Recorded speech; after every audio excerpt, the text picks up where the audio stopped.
Isa akong Muslim at lumayas ako sa amin dahil ipapakasal ako sa pinsan ko. Dear Ate Ann, itago niyo na lang po ako sa pangalang Cindy. Isa po akong OFW na nakipagsapalaran sa Bahrain. 21 years old pa lang po ako nang tumakas ako mula sa Pilipinas dahil ipapakasal po ako sa aking pinsan. Isa po kasi kaming Muslim at sinusunod pa rin ang ganong tradisyon. Pagdating ko dito, nagtrabaho ako sa isang Arabic restaurant bilang kahera. Isang araw, may customer kaming lalaki na pumukaw ng atensyon ko. Itago na lang natin siya sa pangalang Adam. Ang dami pong nagbibigay ng number sa akin pero siya lang ang pinansin ko kahit medyo may edad na siya. Ibinigay niya sa akin ang number niya pero itinapon ko ito.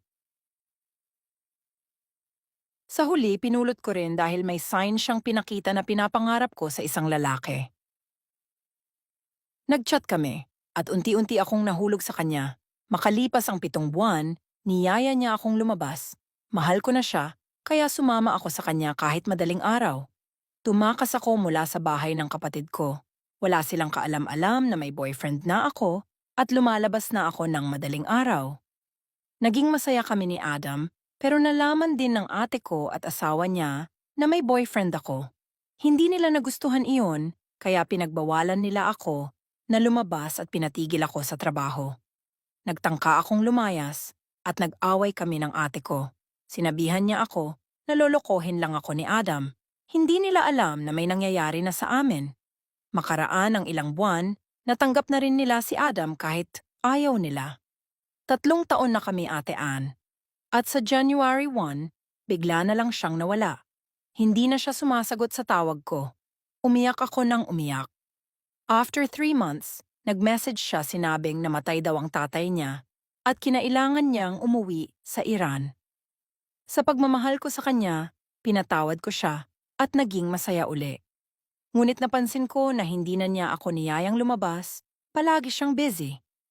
Ako rin, na busy na sa trabaho. Hanggang sa isang araw, sinama ako ng mga kaibigan ko sa bonding. May nagtanong kung may boyfriend ako. Sinabi kong meron, pero parang wala na rin. Ipinakilala ako ng kaibigan ko sa isang lalaki. Itago natin siya sa pangalang Ali.